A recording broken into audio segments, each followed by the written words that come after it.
inside. Head stays up, hands stay low. I don't reveal what I know. I don't show off, I don't flex, I don't chase threats, I collect. Stand right here, I don't slide. If I say less, it's by design. I say once, I don't speak twice. I don't gamble, but I roll the dice. I don't rush plays, I let it sit. I don't force moves, I commit. I don't need noise to get respect. I don't throw shots, I stay direct. I don't leave gaps, I don't guess. When the pressure hits, I'm at my best. I don't play tough, I stay calm. I don't fake heat, I stay on. I don't overthink what's ahead. I read the room, then I step. I don't get lost in the hype. I don't move on just to be right. I don't chase wins, I stack them. I don't react even when I win. I say Excuse me. So, ladies and gentlemen, gentlemen and ladies, because the Vegas files got lost, literally in translation. Seems to be what happens in Vegas stays in Vegas. Sorry, I got something in my ear here. Sorry, guys, I had somebody nattering at me in my ear.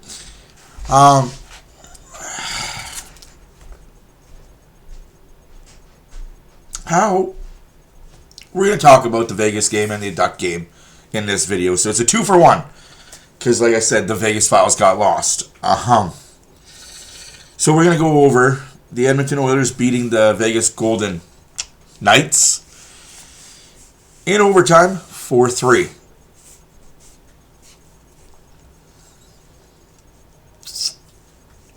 I mean, it had to happen. It sucks that it got into overtime. But I love the way this team competed.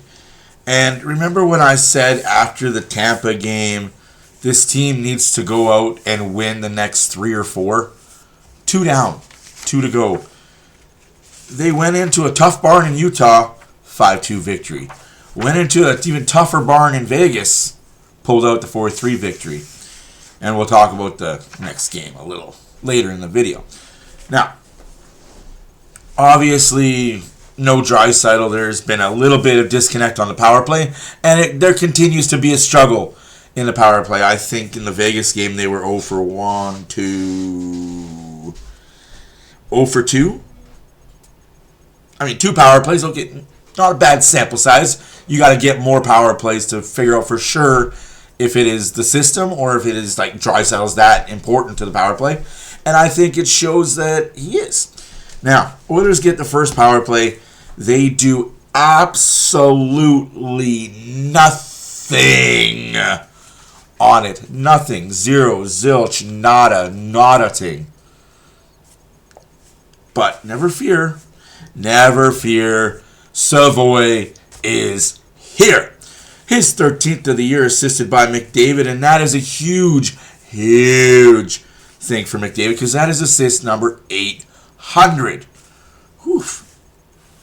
That's huge. Now,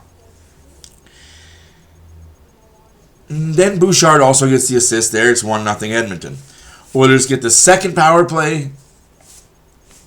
It's not as bad as the worst one, but it's still kind of crummy. They're still kind of going through the, oh crap, we really do need Draisaitl. Vegas gets a power play. They don't score on it. It's 8-8 in the shots for the first period. Oilers, Vegas, 8-8 shots. Second period, wouldn't you know? It's a guy I despise more than I despise any other human being in the NHL. Mark Stone. He scores. I don't know, man. Box outs are important. Box outs are important. Any Hoosies, he scores his 22nd of the year. Eichel and Barbashev get the assists. And we have ourselves a hockey game. It's 1-1. Short while later, McDavid gets his 41st of the year, assisted by Podkolzin and Ekholm. Man, that Podkolzin kid, he's not too shabby, not too shabby, not too shabby. That Podkolzin, let me lower the boom here a little bit. That Podkolzin line with McDavid and Savoy, I wouldn't fuck with it. Excuse my language, but I'll say it again. I wouldn't fuck with it in the playoffs. Seriously, that line seems to be clicking. That line seems to be bringing some tempo, some pace, some guspa, as they say. Now, what does that mean for Hawkins, Hyman, Draisaitl? Glad you asked. That means we could have a Roslovic, Draisaitl, Hyman line. Ooh, that's pretty. Which would give you a Hawkins third line left wing, Dickinson is your third line center, and put Kapanen there. Kapanen? And then your fourth line is going to be Old Faithful. It is going to be your Henrique. And right now they've got Szymanski down there. Oh, I really love what Szymanski's doing too.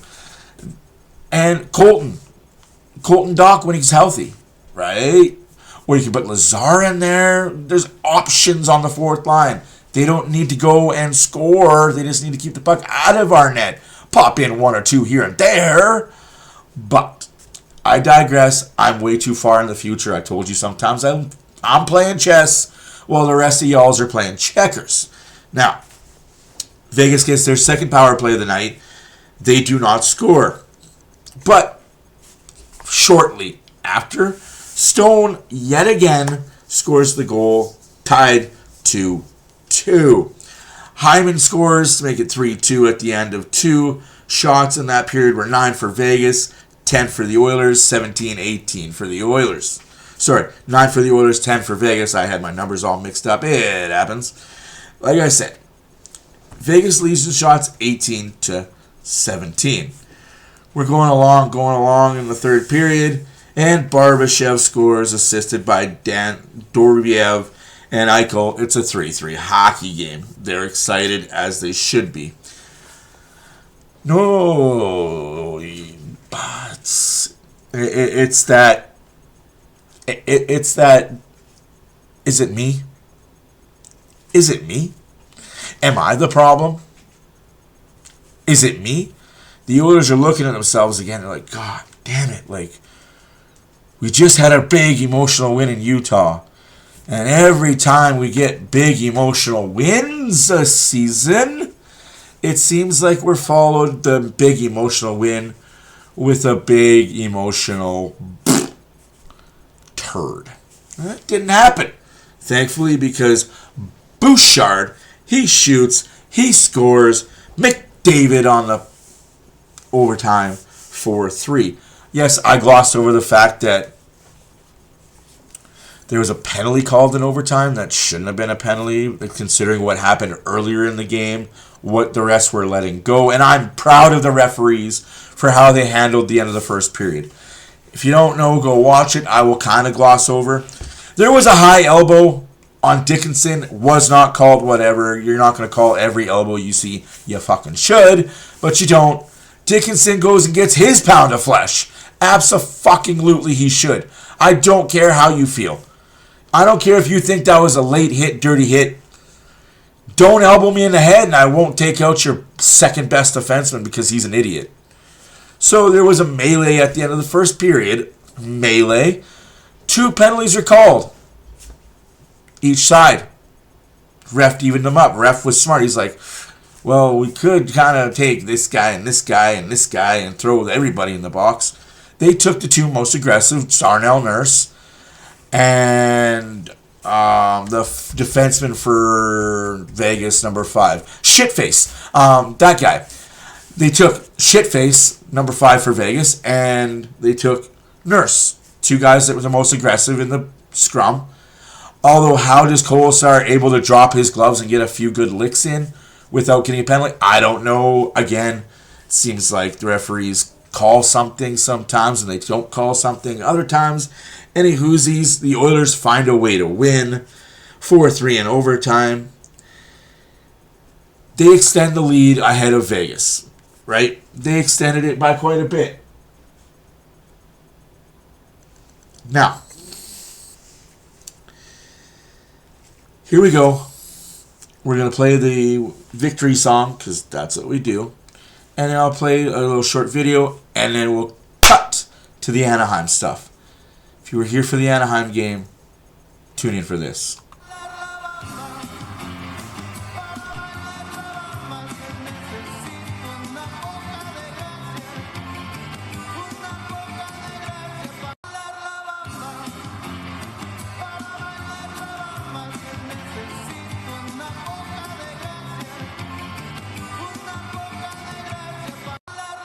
Loser! You're a loser! Are you feeling sorry for yourself? Well, you should be, because you are dirt! You make me sick, you big baby! Baby, want a bottle?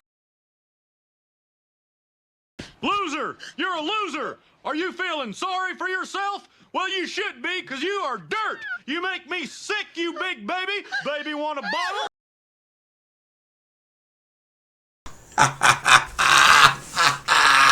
Loser! Loser! Vegas Golden losers. Now, Saturday afternoon, the Oilers had another game against the Anaheim Ducks, who, by the way, are first place in the division by 5 points ahead of the Oilers before this game started. Now they're only 3 points ahead of the Oilers. Things are getting a little spicy in the Pacific Division. Now, Oilers had their opportunities this game on the power play. Had a plethora of chances. 3 power plays to be exact. And good God almighty, can you score a power play goal, please? Can you make it at least look good? Oilers get a power play early in the game. They get nothing from it. Anaheim gets their power play, nothing from it. Shots are 15-12 in favor of the Edmonton Oilers. Huge shout out to Mama Skinner for being there. Also, Oilers Pride. If you guys don't know who she is, she's an amazing lady. She was also at the game. Follow them on TikTok, Mama Skinner. I know her name's not Mama Skinner anymore, but if you type that in, you'll find her pretty easily. And Oilers Pride, very two cool ladies. And Hoosies. Second period comes around, and this game is full of stuff. This game is full of I hit you, you hit me, I punch you, you punch me. The Oilers are sticking up for their teammates. I don't know if it has anything to do with the Toronto Maple Leafs situation. If you guys don't know, Rakas Gudis was not in this game. He had the Oiler flu. He also will not be in the game tonight against Toronto, or tomorrow night whenever the Maple Leafs play Toronto. He will not be in the lineup in that game. Maple Leaf flu. He's ducking the Oilers and the Maple Leafs, chicken shit as he is. Or is it the management of the Ducks saying, no, we don't want you in these games because you're going to make it about you, and it's not going to be a hockey game, it's going to be a revenge tour. Regardless of the situation, he didn't play against the Oilers. Chicken shit. Now, Oilers get their second power play in the second period. They get nothing, nada from it. Anaheim gets their second power play. They get nothing, nada from it. But never fear, Captain Connor McDavid, he shoots. He scores.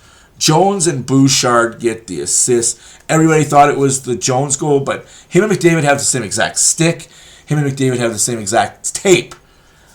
I can tell you McDavid doesn't give a crap what his stick tape job looks like. The trainer does it. He's not one of those meticulous guys that has to have it half an inch like this, overlay it 3/4 of an inch, specifications. Now he's like, here's my stick, please tape it, thank you. Jones is apparently the same way. Here's my stick, please tape it, thank you.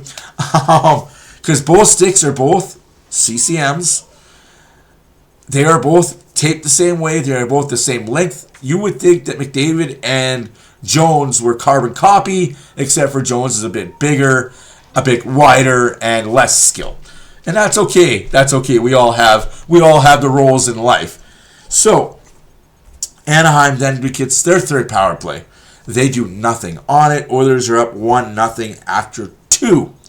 shots in that period were 3 for Anaheim, 11 for the Oilers, total of 26-15. And that's where the fun ends. There's no more fun, there's no more joking, there's no more, hey, this is a pretty cool game. Oilers goal, Roslovic. 20th of the season, Hyman and Bouchard with the assist. 2-0 Edmonton. Oh, did I say Oilers that was done for the fun? I was joking. Savoy gets his 14th, assisted by Podkolzin and McDavid. Remember what I was talking about, the Podkolzin and McDavid Savoy line? Ooh, doggy. I'm really liking that line. Now, Roslovic, Hyman, and I think it's right now it's Roslovic, Hyman, and Hopkins are on a line together. I'm okay with that, but when Draisaitl comes back, Hopkins does have to go down to the third line, so Draisaitl can take face-offs in the top line, in the second line. Now, let's all agree that this game should have been over.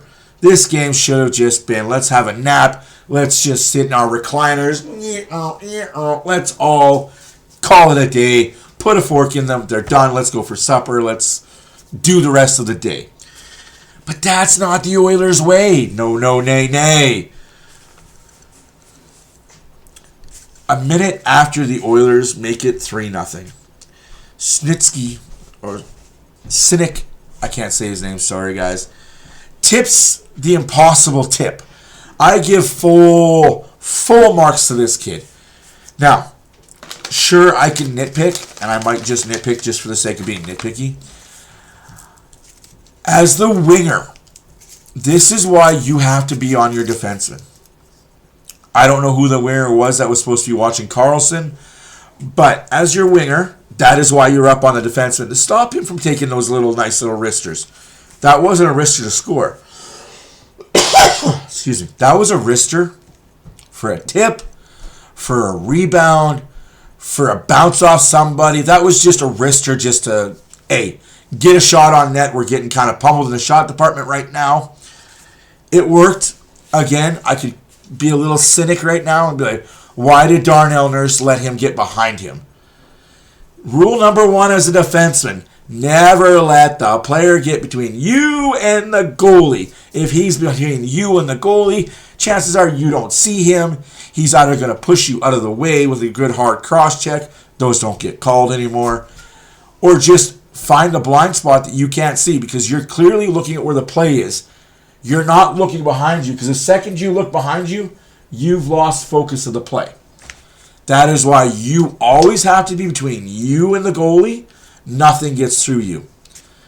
Unfortunately for Darnell Nurse, he did lose a bit of position. I still give 1,000% credit for the goal. What a tip. That is just a beautiful goal scorer's goal by the young kid. His 22nd of the year, it was assisted by Karlsson and Lacombe. 3-1 Edmonton. Now, we shouldn't be worried yet, right? Well, it is the Edmonton Oilers, and this is the 2025-2026 edition of the Edmonton Oilers. Not too good on the defensive side, if you know what I mean. So, of course, Gunther gets his 37th, assisted by Veal and Karlsson. Yet again, it is a wrist shot from the point. Nothing dangerous, just looking for a tip, looking for something. They got it. Edmonton gets their third power play of the game, a whole lot of nothing. Anaheim pulls their goalie. Hyman gets an empty netter for his 31st of the year. McDavid and Murphy get the assist. It is 4-2 Edmonton. Call it a game. We are finally winning our third in a row. Yes, the Edmonton Oilers have finally won 3 in a row. Now, Ducks in the third period shots 16 for a total of 31. Oilers had 8 for a total of 34. When is this Oilers team going to realize just because you got a freaking lead doesn't mean you need to sit in your hammock? You got your lead. Remember how you got your lead? Push the pace. Knock some bodies. Move people.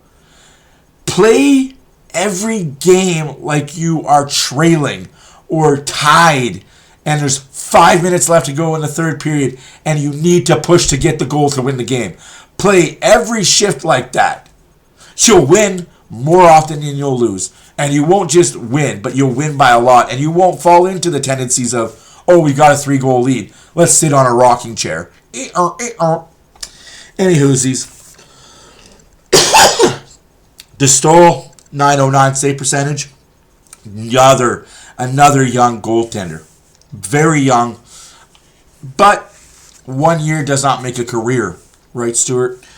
Now, Ingram went 29 for 31, 935 save percentage. That's what the Oilers are needing. The goalies to make the saves they have to make. The saves they should make. And this is what the Oilers need to do too. They need to play better defensively. And the last 3 games they fracking have. Block shots out the arsehole. The Oilers are blocking more shots per 60 in these last 3 games than they have the entirety of the season.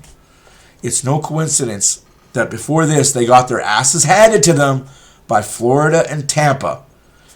They jumped on a plane. They sang Kumbaya. Got in a circle. Became brothers. Not saying too much. I'm just saying things happened on that plane. Things were said. Feelings were hurt. They're all professionals. Tug on the same rope, boys. So far, so good. They have another game on Tuesday against Seattle. A very important matchup as Seattle is looking like they're trying to climb into a playoff spot. Because Vegas is trying to get rid of their playoff spot. If you guys didn't know, the Vegas Golden Knights fired their head coach today, Bruce Cassidy. They fired their head coach and named John Tortorella interim head coach. If you're asking me, that's the stupid move to make. I know Oilers fans are clamoring, fire Nablo! Fire Nablo! For what? Why? It makes no sense. You're not firing a coach who's in his second full year in the NHL. Don't be stupid. The reason why Vegas is so bad right now, and this has come down to management, they have no roster assets. They have no AHL team assets. They have no pick assets. They relied heavily on the system that is now fixed. Thank you, Gary Bettman. Let's get rid of all our assets for a cup run. Can't do that no more. Can't cheat the system. Hey, Mark Stone, how does it feel to actually play a full 82 game season and can't claim, oh, I got a hurt back. Oh, my back is hurt. I got to take 35 games off at the end of the year. Right around trade deadline. Game 1 of the playoffs. I'm back. My back is perfectly fine. I was never hurt. You can't do that no more, eh, bud? If Vegas misses the playoffs, I wouldn't be surprised. Now, let's play a little video because, Oilers win again.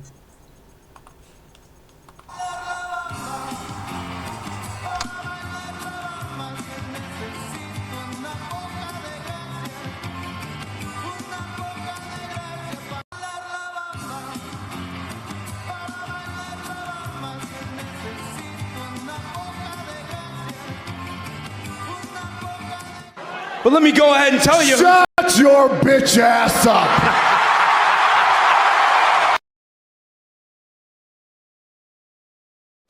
But let me go ahead and tell you. Shut your bitch ass up.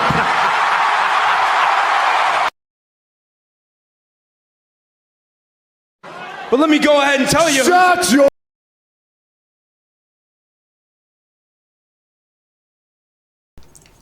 Now, ladies and gentlemen, ladies, as you see here, we are first in the division, says the Anaheim Ducks. And the Oilers, shut your bitch ass up. Now, I put this video on TikTok, and I got questioned about it. Well, the Oilers aren't in first in the Pacific Division. This is irrelevant. Oh, it's very relevant. Context.